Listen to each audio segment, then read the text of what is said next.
Bon matin tout le monde, bienvenue dans On jase de chasse, de pêche, de plein air avec moi-même Steph Monette. J'espère que vous allez bien. Hey, hier, je m'excuse un peu, hein. Le On jase est arrivé tard. Fait que ceux qui vont le regarder ce matin, celui du 22 octobre, celui du 21, je l'ai dompé hier. Je pense qu'il était 10 heures, je sais pas, je me souviens pas de l'heure exacte, là, mais j'ai dompé ça hier soir parce que j'avais des problèmes d'internet.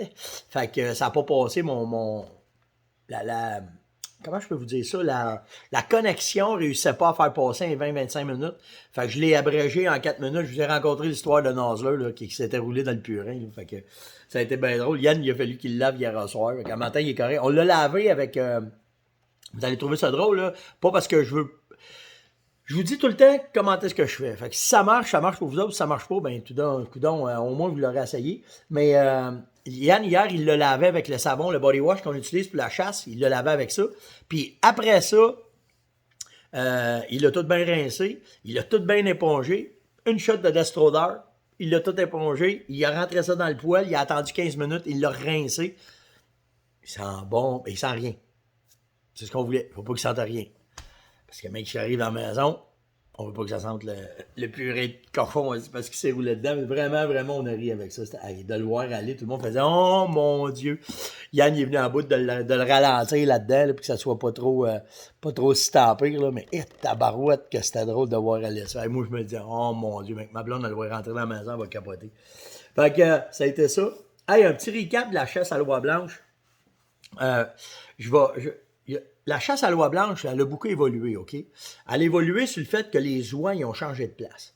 Les oies, avant, tu voulais faire de la chasse à l'oie blanche. Je vais vous dire, dans le temps, c'est plus les gars du Saguenay du Saguenay-Lac-Saint-Jean qui vont pouvoir me le dire, là. Mais moi, je vous dirais, là, ça fait à peu près, Yann, il y a 21 ans, il y avait 11 ans. Mettons, ça fait une quinzaine d'années que les oies font deux pitches. Ils arrêtent au lac, puis après ça, ils continuent. Ils arrêtaient une fois de temps en temps sur le lac, mais des petites bunches. Mais là, il y a des grosses bunches, parce que vu que le troupeau a augmenté, une grosse bunch arrête au lac, ils mangent un peu, ils se reposent, puis après ça, ils fly, puis ils s'en vont à Montmagny, puis à l'île aux grues, puis sur la Cap Tourmente. Puis où est-ce que moi, j'ai appris à chasser l'oie blanche au début? Il faut penser que, au début, quand on chassait l'oie blanche, on avait le droit à 5 par personne. Puis là, ben, avec le troupeau qui a grossi, ben, ça a changé. Puis ils nous ont mis ça à 20 par personne, puis avec des limites de fou, parce qu'il y en a trop. Sauf que, à un moment donné, les standards sont venus hauts. Si tu tues que 10 oies blanches, si tu as fait une petite chasse, ça n'a pas de bon sens. N'oubliez pas que, là, 20-25 ans, à deux gars, si tu tuais 6, 7, 8 oies blanches, c'est une belle chasse, là, comme à l'outarde, comme au canard, comme... Fait que, j'ai tout profité de ça, moi. J'ai tout eu la chance de chasser ces troupeaux-là avant, pendant, puis là. Puis aujourd'hui, la chasse est devenue folle, OK? Parce que l'avènement des guides... Avant, il y en avait des guides, mais c'était des cas isolés. Maintenant, avec les réseaux sociaux, l'argent qui rentre plus, le prix que ça se fait, tu as des méga business qui se partent dans le système de guidage. Puis là, les gars louent les terres. Tu sais, c'est une grosse business. Puis ça, à un moment donné, c'est tout le temps quand il y a de l'abus qu'il va venir qu'avoir de la législation qui vont mettre des lois. Puis je vous le dis de la façon que ça s'en va là, qu'il y en a qui voient ce gros le guidage, il va arriver de quoi à un moment donné avec ça? En tout cas, c'est juste que ce que je présume, mais ce que j'ai aimé, c'est que Marc, le gars avec qui on est à la chasse, Marc Harvey, premièrement, il faut que je vous dise de quoi, c'est un des excellents guides que j'ai essayé. Compétent, connaît les oies, travaille fort, puis chasser avec un guide, là, tu rentres dans un univers d'un bonhomme, hein, d'un gars. Là. Fait qu'ils ont toute leur façon de faire, ils ont toute leur façon de voir. Au début, Marc, je le trouvais stiff. C'est de même, faites ça de même. T'es dans l'armée, tu sais, un matin, tu sais. Ben, après avoir parlé avec le gars, je comprends pourquoi. Le gars s'est fait tuer des chiens. Le gars, il a reçu des coups de 12 dans le cul. Il te tabarnane, hein? Fait que quand tu vois une gang de cabochons arriver, parce qu'on n'est pas tous cabochons, mais quand lui, il reçoit ses clients, là, puis qu'il les connaît pas, là, puis tu te dis que le disco, il est poup, poup, poup, poup, poup, parce que ça ne tente pas quand il va aller chercher les oies, un autre coup de plombage, là, pas bien cool, là, tu sais? Fait que, puis bizarrement, dans ce voyage-là, ça m'était jamais arrivé. Hey, puis ça fait longtemps que je fais du moineau, là, OK? Ben, tabarouette, j'avais deux gars qui s'étaient fait tirer. 2 gars qui avaient reçu des coups de fusil. Marc, le gars avec qui j'étais, puis un des gars avec qui il était. Puis quand il a fait son discours, ben nous autres, après, tu sais, moi, on était 4 de ma gang, puis 4 de l'autre gang. Puis, il y a assez de guides pour vérifier que tout le monde soit sécuritaire. Puis, moi, en plus, je donne pas de lousse, je vois un gun, je le rouvre. Open gun is a safe gun, OK? Surtout aux migrateurs. Puis, en jasant avec les gars de l'autre gang, une gang vraiment sweet. Une dame, il y avait une dame avec nous autres qui était... Puis là, je m'excuse, hein, d'un nom, je suis vraiment pourri, mais une dame qui était avec nous, vraiment gentille. Puis toutes des gens, des chasseurs de migrateurs, parce que la fraternité des chasseurs de migrateurs, c'est une chose. Puis là, ben, en jasant, il y en a un qui me dit « Ouais, moi, je suis content de son discours. » Ouais, moi aussi, on veut pas... Moi, je suis chanceux. Depuis que je chasse, je touche du bois, mais il n'est jamais arrivé d'accident. Ouais, il dit « Moi, il dit, t'as eu un accident? » Je dis « Voyons donc, toi. » Ouais. Il dit... Je faisais du faisan dans le route du roi. Un des gars qui était avec moi, son fusil tombait à terre. Il était chargé. Quand le fusil tombait à terre, le coup il est parti. J'ai reçu un coup de 7,5 dans le mollet. Voyons donc, toi. Il dit, man, t'as pas idée. Là, on jase. Attendez, moi, vous le montrer. Esti. 268 plombs dans le mollet. La bourre dans le mollet. L'infection dans le mollet que ça y a fait. Fait qu'on revient tout le temps à... Tu sais, chaque voyage, d'avoir rencontré une nouvelle personne, qui est Marc Harvey, qui est un guide vraiment, vraiment compétent. Après ça, tu te ramasses avec des histoires qu'on a toutes parlé entre nous autres, puis que, oups, t'en as un qui est arrivé ça. Fait que, tu sais, ça nous rassit sur le fait de tabarouette. Puis, tu sais, la récolte, ben, on n'a pas fait 200 oies, mais d'avoir récolté une centaine d'oies, ça nous donnait en moyenne 5-6 oies chaque. C'était une maudite belle chasse. Vraiment une belle chasse. Fait que c'était ça le recap de notre chasse à l'oie un peu. Mais j'en reviens sur la sécurité. On niaise pas avec ça. On niaise vraiment pas avec ça. Hey, nouveauté, le Beretta BRX1. Je suis vraiment excité de savoir ça. Que Beretta, finalement, se lance dans les armes à feu. Et pas rien de moins que une arme que vous aurez rarement vue, une arme beaucoup plus abordable que qu'est-ce qui existait avec le mécanisme qu'ils vont présenter. C'est un mécanisme à rechargement linéaire. C'est un mécanisme qui s'adresse... Tu vois beaucoup ces mécanismes-là en Europe. Ici, on ne connaît pas ça bien. Nous autres, les compagnies américaines qui ont contrôlé notre marché longtemps, ben on connaît... Pour vous donner une idée, à levier, c'est ce qu'on a pas mal tout au Québec, OK? Au Québec ou en Amérique. C'est les armes pas mal les plus populaires. Linéaire, c'est similaire, sauf que tu n'as pas à lever, étirer, ramener et refermer. C'est juste quand tu prends ta... Là, j'en ai pas là, pour vous montrer. J'ai jamais eu ça, une carabine de main. Ça l'a rentré au Québec, là, ça a été très fort dans le début des années 2020 par la compagnie Blazer. Mais là, on parle des armes de 8, 9, 10, 12, 15 000, 20 000 $. Si vous avez regardé des films de Réal Langlois, Réal était sponsorisé, était commandité par la compagnie Blazer, justement, qui est la majorité linéaire. Fait que ça veut dire que quand tu tires, tu fais juste tchou, tchou, ça sort, ça rentre. C'est très, très rapide parce qu'en Europe, tu n'as pas le droit de semi-automatique. Fait qu'il fallait qu'ils inventent un mécanisme qui sort puis qui rentre. Ça va devenir une arme complètement européenne. Pourquoi? Parce qu'en Europe, tu n'as pas le droit d'avoir plusieurs armes. Mais tu as le droit d'avoir une arme, d'avoir des canons interchangeables. Fait que cette arme-là, elle va être comme ça. De ce que j'ai lu, ça ressemblait à ça. Donc, avec la même arme, tu vas pouvoir avoir une 308, une 300 mag. Nomme-les, là. Tu vas être capable de juste en interchangeant, tu vas garder la même arme. Donc, elle va être ajustée pour toi, mais tu vas pouvoir jouer avec ton calibre. C'est intéressant, ça. Je trouve ça très intéressant. Que cette mentalité-là s'en vienne ici en Amérique, que Beretta va envoyer ça. Est-ce qu'on va en avoir? Je ne sais pas, mais je capotais de voir que Beretta a sorti ça. Après ça, elle vient avec des rails sur le canon Picatinny. Ça veut dire que les rails sont déjà là. Tu n'as pas à rajouter pour pouvoir mettre un télescope, rien de ça. Elle est déjà là-dedans. Les canons interchangeables, je le dis, avec une gâchette ajustable à 3 niveaux. 0.9 kg, 1.2 kg, 1.5 kg. Les poignées sont interchangeables pour avoir une grippe qui va s'ajuster à vous. L'ajustement se fait facilement avec des coussinets d'ajustement. Fait que ça va être de quoi de vraiment nice. Là, ce que j'attends, si vous allez sur beretta.ca, c'est-tu beretta.ca? C'est beretta.com, pardon. Elle est annoncée en fou. Beretta s'en vient avec cette arme-là. Moi, ce que je suis content, c'est de ce que j'ai su, ça serait quand même abordable. C'est sûr qu'on ne s'en va pas avec une arme de débutants.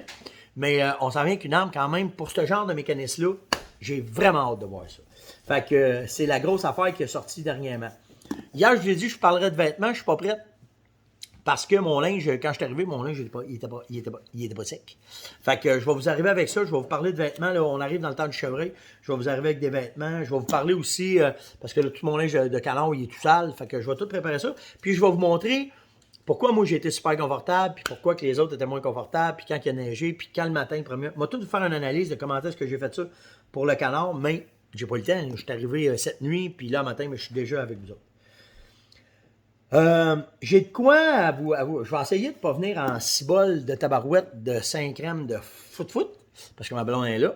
Puis si je dis des niaiseries, elle va le dire à ma mère. Ma mère me lave la bouche avec du savon. Je dis tout le temps la même affaire, mais ça me permet de me. Je vais essayer de rester, s'il y a des enfants, puis vous me voyez partir, bouchez-leur les oreilles, OK? Mais je devrais pas. Je me suis promis ce matin que je vais rester dans le conventionnel, même que, mais si, en tout cas, vous allez voir ce que je veux vous parler. Il y a deux grosses nouvelles qui s'en viennent. Chanceux, j'ai des sources.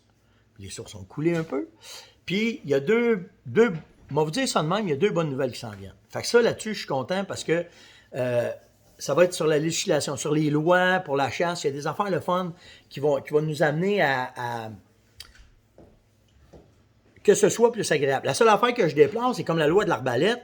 Ils nous ont soumis ça là, puis il a fallu que ça soit un gars comme Enrico qui s'en aperçoive, puis qui vienne le dire. Fait que là, ça va être notre job à nous autres d'aller toutes les lire, de toutes les sortir. Mais il y a des affaires le fun qui vont s'en venir. En tout cas, je pense. Mais, dans un autre ordre d'idée, tu sais, la semaine passée, ça a brassé avec quand Michel Langevin s'est attaqué directement à la FDCP concernant le communiqué de presse qui avait été envoyé. Puis on s'est fait reprocher d'avoir été soupe au lait. On s'est fait reprocher d'avoir été trop vite, que c'était pas nous autres qui étaient visés. Puis, hey, gamin, OK? On se dit de quoi, là? T'auras beau dire ça, il n'y a pas de problème, je te crois. C'était pas nous autres qui étaient visés, je te crois. Il n'y en a pas de problème, là, OK? Il y a une affaire, par exemple. Vous allez comprendre que là, on est sensible. On est très, très, très sensible aux lois qui passent, aux affaires qui se disent, parce qu'on est en beau, bouchez les oreilles des enfants, là. On est en beau, sacra, poupoute, OK? Pourquoi qu'on est de même? Parce que là, on le voit que la gestion, c'est de la boîte. On le voit que ça se fait pas bien. On le voit qu'il y a un paquet d'affaires qui n'a pas de bon sens. Puis que là, on en a plein de cul de ça. Puis qu'on veut que ça change.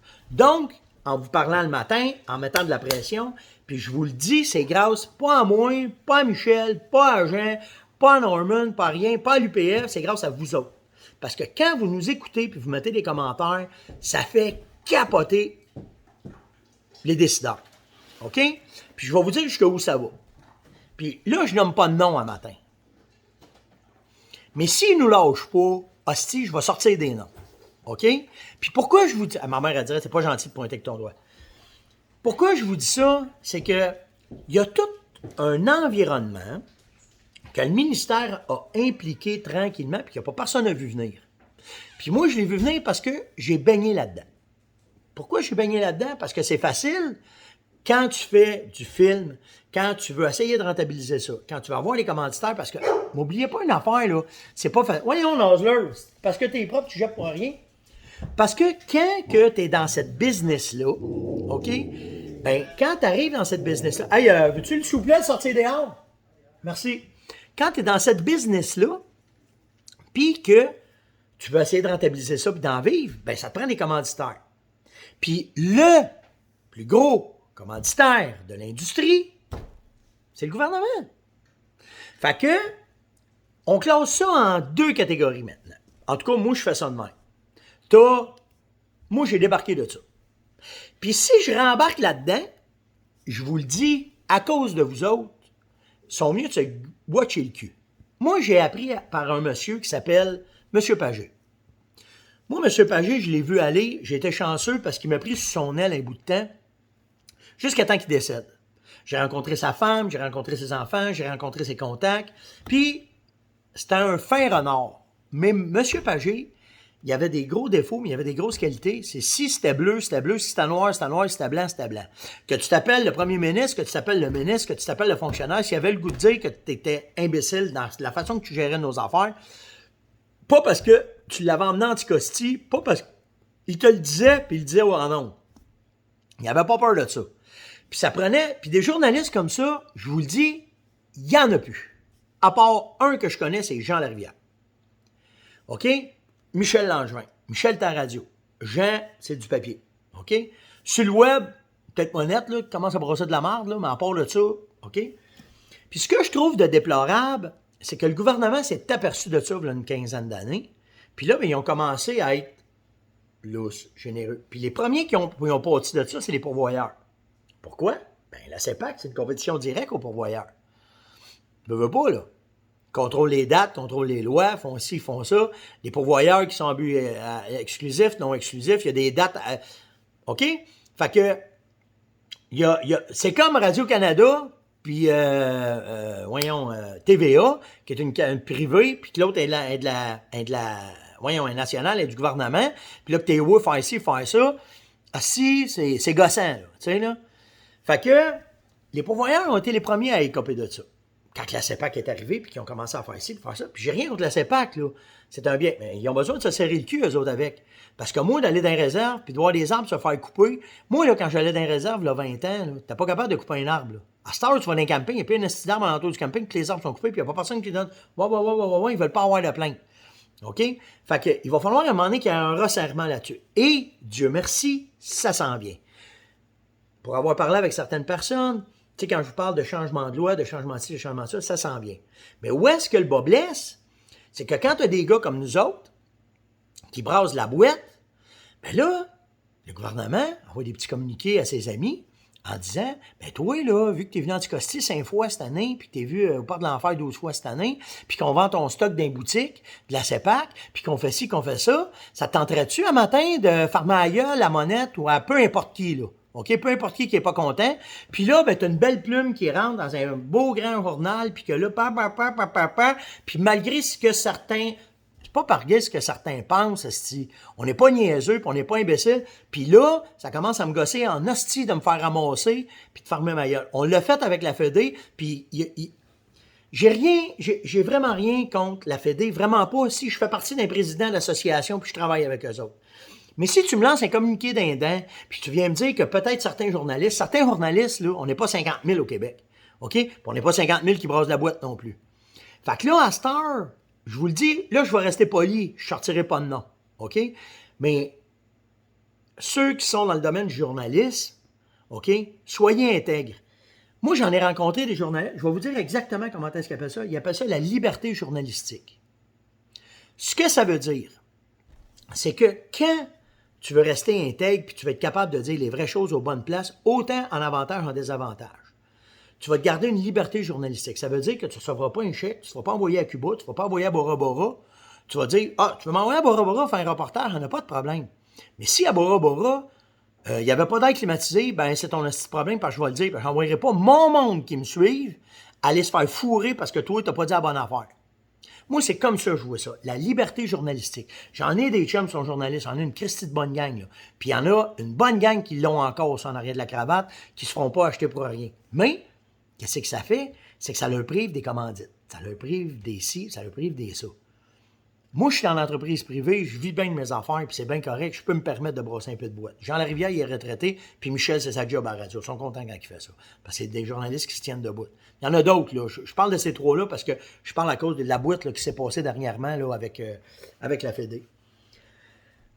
Puis, là, je vous parle de journalistes purs. Après ça, vous avez les émissions de chasse et pêche qu'on a au Québec. J'attaquerai pas personne, c'est tous mes chums, puis je le sais comment est-ce que c'est. Ils en ont besoin s'ils veulent vivre. C'est tout. Il n'y a pas de problème à aller faire des voyages, que ce soit à CEPAC, que ce soit dans des parcs, que ce soit n'importe comment, puis qu'ils vous fassent un reportage sur la place qu'ils ont été. Puis s'ils récoltent, bien Christy, s'ils ont récolté, c'est parce que ça a bien été.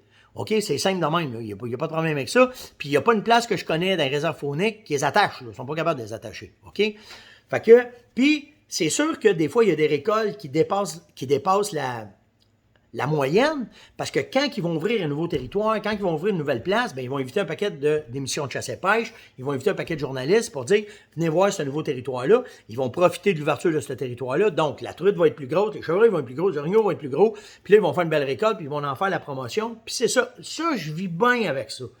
Parce que C'est leur job de vous promouvoir des bels endroits, puis des bons ci, puis des bons ça.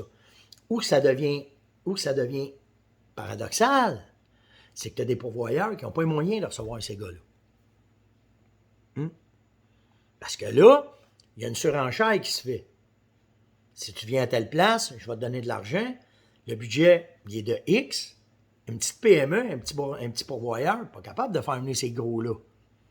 Fait que c'est là la liberté journalistique, elle rentre en ligne de compte. Puis, je vous le dis, c'est normal que ça se fasse comme ça pour les compagnies privées. OK? Mais quand tu fais partie d'un journal, d'un papier, que tu es engagé, tu es là pour te donner des informations, tu es là pour avoir une certaine liberté journalistique, moi, ça marche pas, ça. Moi, ça marche vraiment pas. Puis là, ben, si nous autres, on se fait planter en plus, qui ne viennent pas nous soutenir, nous autres, versus qu'est-ce qu'il y a, comment est-ce que c'est. Puis là, on est calme parce qu'on s'est fait dire, attendez en décembre. Attendez en décembre. En décembre, les stats vont sortir, on va vous avoir de quoi, on va avoir travaillé comme il faut, on verra. C'est pour ça qu'on est un peu tranquille. Mais ce qui me fait doublement chier, c'est quand tu arrives, puis tu reçois un communiqué ou tu reçois un article dans un journal ou dans une revue, puis que là, blablabla, qui endosse comment est-ce que c'est bien fait au Québec, mais que tu as un paragraphe en bas qui vient dire, à propos, certaines personnes ont dit que puis c'était pas vrai, parce que, si, viens pas me dire que le chevreuil dans 10, qu'il y a du chevreuil dans 1, qu'il y a du chevreuil dans 2, que le chevreuil n'a pas baissé dans 6. Demande-leur aux gars dans 6 présentement comment est-ce qu'ils trouvent ça. Il y en a qui ont des beaux bocs, là, puis ça baisse en hostie, par exemple, tu sais. Fait que moi, c'est ça qui me gosse. Où est-ce que ça va aller? Je le sais pas. Puis je vous le dis, là, je ne juge pas ceux qui vivent de ça. Je fais partie de ceux-là. Moi, là, j'ai été dans toutes les réserves de la province quasiment, mais quand c'était le temps de faire des reportages, j'ai payé. J'ai payé. Pourquoi j'ai payé? Parce que je me disais, si je paye, puis que c'est pas à mon goût, ben même que je sorte, puis s'il me disait, hey, non, paye-moi, il n'y a pas de problème, mais si tu nous fais un reportage, envoie-nous une facture. Ah, ben là, c'est pas de problème. Mais quand tu payes au début, ils viennent me mêler en assis. Regardez avec Marc, ça j'ai fait, là. C'est pas un voyage sur le bras avec Marc, là. J'ai payé mes journées de chasse, je me suis assis avec le gars, puis j'ai regardé qu'est-ce qu'il donnait comme service. That's it. Puis là, je suis content de dire que c'est un bon guide, c'est un bon ci, c'est un bon ça. J'ai tout le temps marché comme ça. OK? J'ai eu des invitations, je vous le dis, je suis franc, là. À Port-Neuf, là, j'ai passé 9 ans de ma vie là. C'était un contrat-échange qu'on avait, là. Il n'y avait pas de problème, là. OK? Moi, je l'avais d'un bord, puis eux autres l'avaient de l'autre bord, puis c'était bien fin. Puis la même affaire des Laurentides, puis la même affaire dans plein de plans que j'ai fait. J'ai pas de problème avec ça.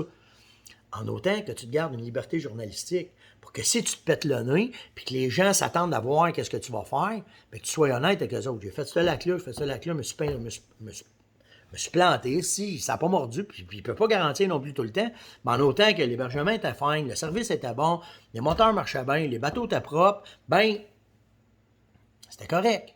C'était correct. Point à la ligne. Tu sais, je ne vais plus dans Papineau Label, c'est pas une... Je ne vais plus dans Papineau Label pas pour rien, là. OK, les 3 ans que j'étais allé dans Papineau Label, c'était comme ça. C'était pas de même, là. C'était comme ça, c'était après. OK? 11% de récolte, là. Faut pas rêver en couleur, là. OK? La MDC a embarqué là-dedans, puis nos fameux biologistes, là, qui donnaient 30 femelles par année, ils en ont donné 300, pendant 2 ans. Pas que je vais comprendre. OK? Fait que je vais pas à la chasse là. Point à la ligne. Fait que c'était un peu ça que je voulais vous parler un matin, puis j'espère, puis j'ai rien contre personne, mais je veux juste que ce soit clair. Mais ceux qui nous blasent, vous n'avez pas fini avec nous autres. Hier, là, on a reçu des papiers, là, on s'est dit, on brasse pas de la merde, on attend au mois de décembre. C'est correct. Mais s'il y en a un qui m'a vraiment chatouillé le dessous des bras, vraiment, puis je trouve ça plate, puis je trouve ça dégueulasse. C'est un gars que je connais, ça fait 30 ans que je connais. Même que je le vois, il va se le faire dire en 5 ans. Sur ce, j'espère que vous allez apprécier le jazz de ce matin. Et si vous avez... Dites-moi donc ce que vous pensez de ça. Ce que je viens de vous parler là. La liberté journalistique. Avez-vous été témoin des affaires? Comment est-ce que vous voyez ça? Où est-ce que vous voyez ça? Je suis juste curieux de voir vos commentaires. OK? Comment est-ce que c'est? Juste voir ça. Passez une maudite belle journée. Faites attention à vous autres. Likez, partagez, invitez. Et surtout, commentez, répondez aux questions. Puis nous autres, on se voit demain matin. Ciao!